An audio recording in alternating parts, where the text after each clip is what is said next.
Finally get to use a hairdryer at full power. Our battery setup's been playing up in the last trip we had. Turns out it was the battery. How's it going, guys, and welcome back to the channel. Today we are doing a capacity discharge test on my VoltX 300 amp hour lithium iron phosphate battery. And I'm doing this because I have some concerns about the overall health of the battery, and this test is going to take probably a full day to do. So let's get started and then we can go and chat about it. So this battery has been charging overnight, so it's fully charged. It says up here it's at 100% on this little gauge, and I'm just going to hook up the battery tester. And here we are reading 13.50 volts. I am going to cross check it straight onto the poles of the battery,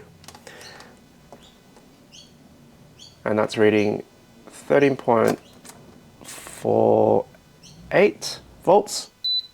So I'm just going to clear the cumulative data. Okay, and we can go. Yep, so it's zeroed everything. And here we're reading the capacity over here, and this is the energy, so in watt hours. So we're going to run this on mode CC, which is continuous current, at 10 amps, and we're looking at the capacity here on the bottom line. So let's start. Cool, so that's at about 132 watts. I can go a bit higher, but let's leave it at 10 amps for now and see what this reads. This particular battery is the 300 amp hour VoltX Premium Plus model, which cost me $15.50 on sale through the Outbax camping website. And having had their 100 amp hour before, which performed exceptionally well over 2 years, the bigger 300 amp hour was my choice for the canopy setup. So I did the electrical fit out at home, and the battery has since been in service since November 2023.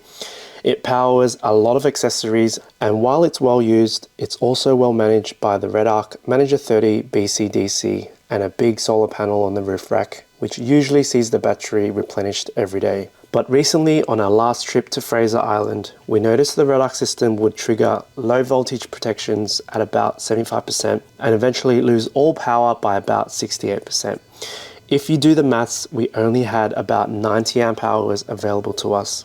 Which brings us to now, where we are doing this discharge test and looking at the voltage so early into this test at just 10 amps of draw, it's not looking good. So it's been 8 hours and 10 minutes since we started this test, draining at 10 amps, which equates to about 123, 124 watts, depending on the voltage of the battery. So far we have drained about 82 amp hours out of this supposed 300 amp hour battery. And yeah, it's actually not looking too good so far, because the voltage here is already reading 12.3 volts, and if you look at a state of charge graph for a LiFePO4 battery, that's pretty low. Given that we are only drawing 10 amps, which is not a huge amount of load, probably means that we are close to draining this battery. So we are going to let this keep running. I'm not sure how much longer this is going to be, and once the voltage hits the low voltage cutoff on the BMS, that's when this test is going to end. So I'm looking forward to that.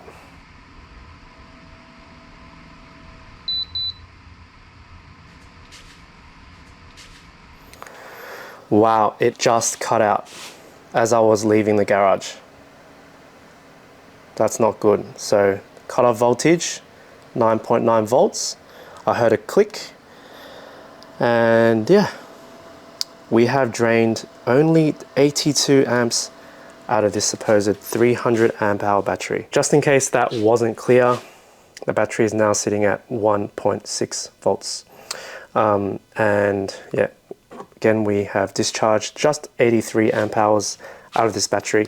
But the battery is completely dead flat. I don't have anything left on the gauge, and it's likely that the BMS triggered the low voltage cutoff.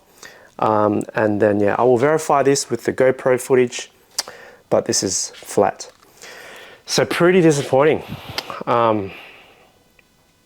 Just thinking what to do. What I will do, I'm going to charge the battery overnight with a lithium charger, and then tomorrow we should be able to start this test again, and hopefully by tomorrow night we're going to have some definitive results, and I might repeat it a third time just to be sure. But at least we have data now. It's not ideal, but we have some data to show that this battery is toast. All right, I think the battery is officially cooked. I cannot restart it. Usually when you get a dead lithium, you can easily reset the BMS by plugging up to another fully charged battery, but nothing is waking this battery up. I've tried my lithium charger. I've also tried my CTEC MXS7 charger, and I'm getting nothing. So might let it sit overnight and maybe it'll come back to life, who knows. So last night I could not revive this battery, and usually with a 12 volt lithium, generally you can restart the BMS by plugging it into another battery, so giving it a jump start, a bit of a defib, and it'll come back to life. You can also use a 12 volt charger, but I got nothing out of the battery last night. But this morning, when I got to the battery, it was reading 12.2 volts. That's telling me that at some point last night, I'm guessing it has some sort of active balancer. It's gone and balanced the cells and eventually restarted that BMS. I'm not really sure. So what do we know about this battery so far? Number one, it's failed a discharge test, discharging only 82 amp hours out of the advertised 300 amp hours on this battery. So this battery is about a year old. So thinking about what they advertise it for, which is 4,000 life cycles. So one life cycle would be discharging a full battery down to empty and then recharging it. That'd be one life cycle. So given that it's only been 1 year, we are nowhere near that. And if I was being generous, I'm guessing that I would lose about 10% of the depth of discharge. So that'd still be about 270 amp hours, which we are nowhere near. So number two, we know that this is not charging to the full capacity. So this morning when it was 12.2 volts, I plugged the charger in, the lithium charger, and it charged for the whole day. And we could only get it to 13.4 volts, and it would not accept any more charge. There are a few different stages in lithium charging, and once you get to absorption, which is about 14.2, I think, to 14.6 volts, that's when it starts to float and you have a full battery. So we were not able to get anywhere close to that, which tells me it's probably got a faulty cell, and it's not accepting any more charge. So 13.4 volts on my lithium charger was only reading about 50%. And yeah, it could be a faulty cell, but I'm guessing could also be a bad BMS. And number three is that this was not discharging down to the low voltage cutoff, which is like the over discharge protection, which is 10.8 volts. I'm glad I got this on GoPro because once it hit 12 volts, it just fell right off down to 1.6 volts empty. And that's telling me that it's probably a bad cell, and once the battery balances and restarts that BMS, that's why it jumps straight back up to 12.2 volts. So yeah, it is what it is. We have a bad battery. I don't think it's a bad cell, but it could also be the BMS. And because this is under warranty, I'm going to resist and I'm not going to open it up. And today I've already started the warranty process with Outbax camping, and they've already gotten back to me. So that's promising, and hopefully I'm in for a smooth process. Stay tuned. Okay, 2 weeks later, and here we have a replacement battery from VoltX. The warranty process was really straightforward, very smooth. From the time I dropped off the battery, tested the next day, and I was just waiting for the battery to come. So it's been 1 week since I dropped my old battery off, and here we have a replacement, good as new, I'm told, 300 amp hour. So I have charged it today, and tonight we are going to commence the discharge test on my replacement battery. Same deal, we are using the DL24 discharge tester, and we are going to go with the same continuous current of 10 amps. So it's going to take a while. I'm expecting, if this battery is healthy, as they say it is, it's going to take a long time. All right, it's reading 14.1 volts, and this battery was charged today. It's been left sitting for 2 hours. So yeah, at rest, 14.1 volts, much better than the old one. I'm going to cross-check that with my multimeter. Yep, 14.1 as well. Great. All right, let's start the test. Good morning. We have finished our discharge test. So I expected it to finish at about 3 a.m. last night, but unexpectedly, it has discharged 330 amp hours out of this battery.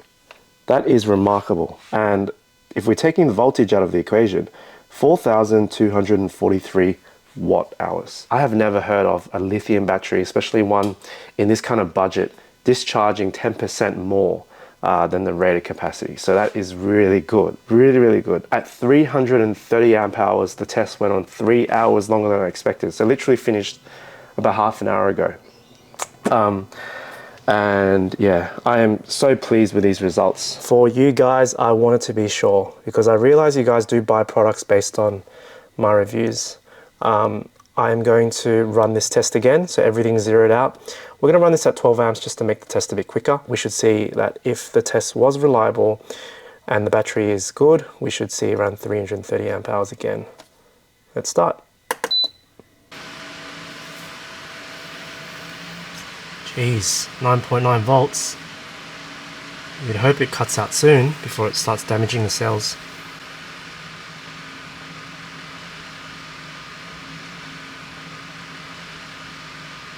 I mean, I've got the discharge tester to cut out at 9.9, so once that hits 9.9, this is gonna cut out.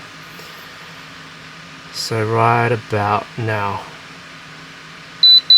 Okay. Interesting. Alright, so it's been a couple months since we replaced the VoltX 300 amp hour battery, and we're wrapping the video up at camp because this is when we get the most load on our whole setup.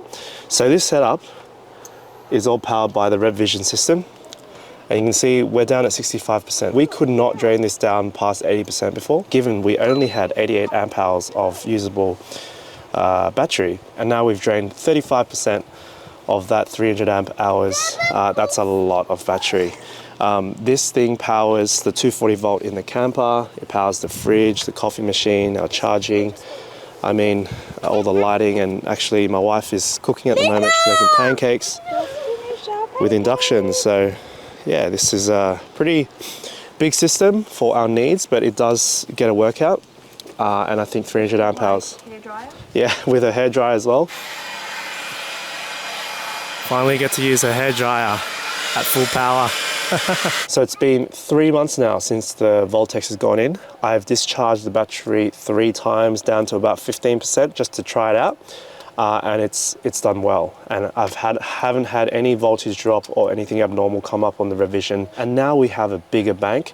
The need for a larger solar system has also been put off. I've got the solar panel, it's just not really necessary because I've got such a big bank. Until we start loading it up even more or we change our style of traveling, it's probably not necessary to have such a big solar panel on the roof, for us anyway. So, hope you guys enjoyed this video.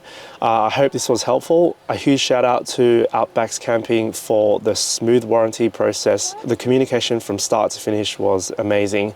And I'm so glad that a product, even after over a year of use, was still warranted in these kind of conditions. So yeah, I can still recommend VoltX batteries. I have a 300 amp hour now. I also have another 100 amp hour in my trailer. So yeah, they are doing very well. Hope you guys enjoyed the video. Hope that was helpful. If you liked this video, make sure you let me know in the comments and subscribe for further videos. See you in the next video.